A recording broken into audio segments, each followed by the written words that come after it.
అలగాపులగం చేసి వాడుతున్నారు. దయచేసి అందుకే మీకు వివరంగా చెప్తాను.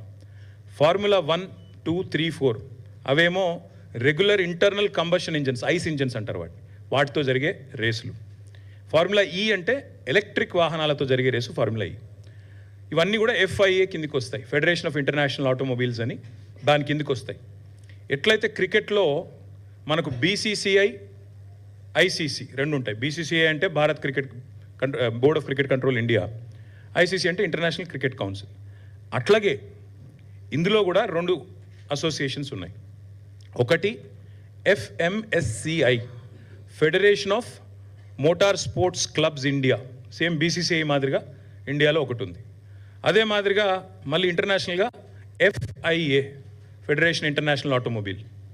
ఆ FIA అనేది ఎపెక్స్ బాడీ, దాని కిందనే F1, F2, F3, F4, FE అంటే ఫార్ములా ఈ.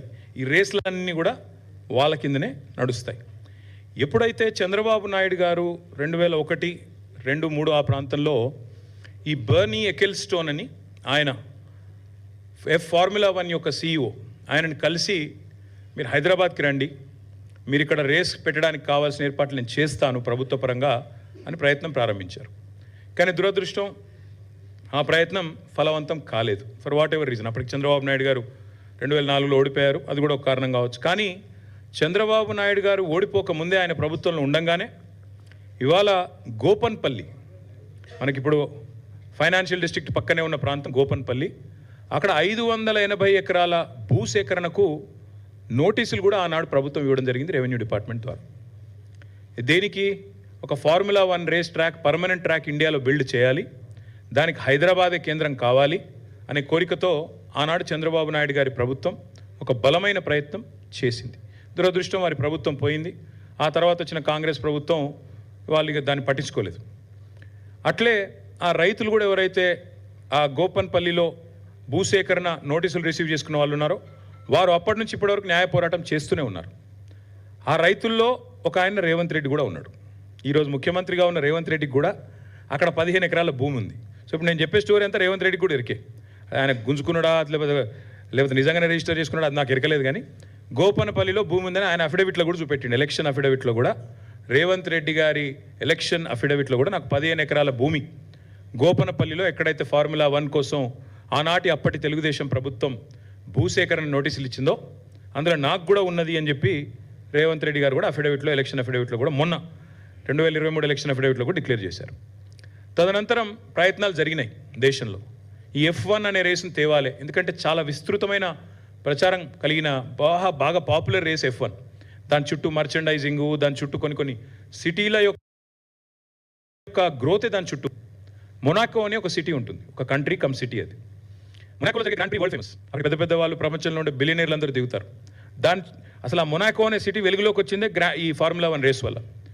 అట్లా ఒక ఫార్ములా 1 రేస్ని ప్రపంచవ్యాప్తంగా ఒక అంచనా ప్రకారం 200 కోట్ల పైచిలకు మంది చూస్తారు. 2 బిలియన్ ప్లస్ పీపుల్ చూస్తారు. అంత popular racing formula 1 racing. So మన దేశంలో కూడా ప్రయత్నాలు జరిగి చివరికి ఉత్తరప్రదేశ్లో అప్పుడు JP గ్రూప్ అని ఉండేది, ఇప్పుడు కూడా ఉన్నట్టుంది, జయప్రకాష్ గ్రూప్.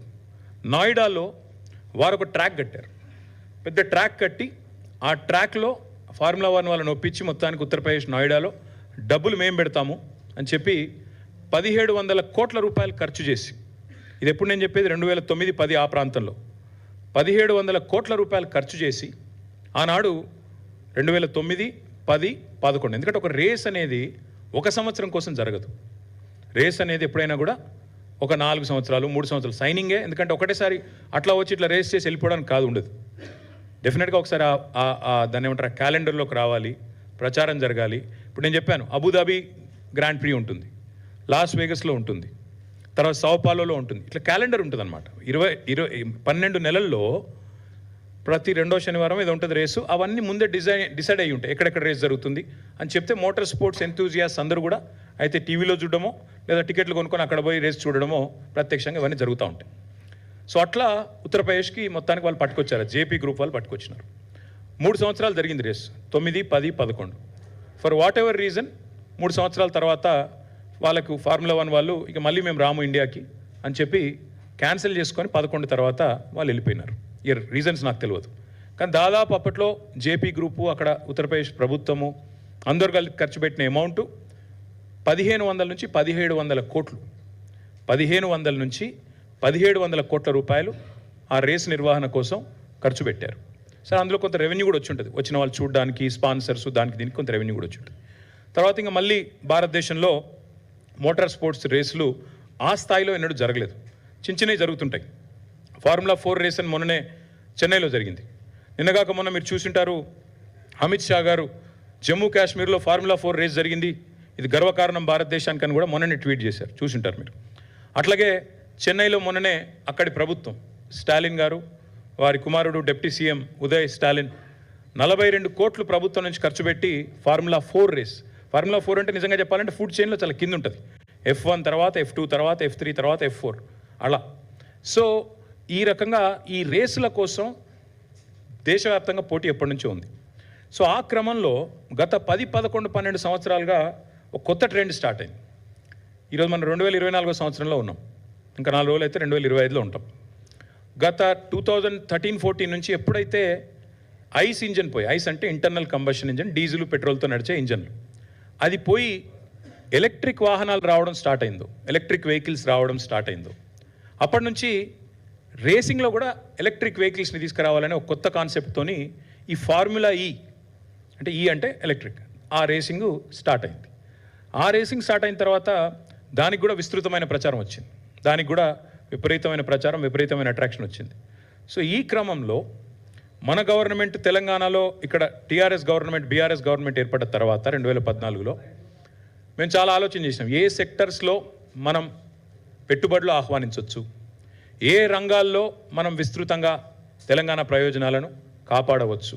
ఆ ఉద్దేశంతో 14 థ్రస్ట్ ఏరియాస్ అంటారు, 14 కీలక రంగాలను ఐడెంటిఫై చేసి మా ఇండస్ట్రియల్ పాలసీలో, ఆనాటి టీఆర్ఎస్ గవర్నమెంట్ ఇండస్ట్రియల్ పాలసీలో 14 రంగాలను ఐడెంటిఫై చేశాం. అందులో ఒకటి ఆటోమొబైల్ రంగం, అందులో ఒకటి రెన్యూవబుల్ ఎనర్జీ. ఆటోమొబైల్ రంగం, అదేవిధంగా రెన్యూవబుల్ ఎనర్జీ రంగం, ఈ రెండిటి కలయికనే ఎలక్ట్రిక్ వెహికల్స్. అందుకే ఏమనుకున్నామంటే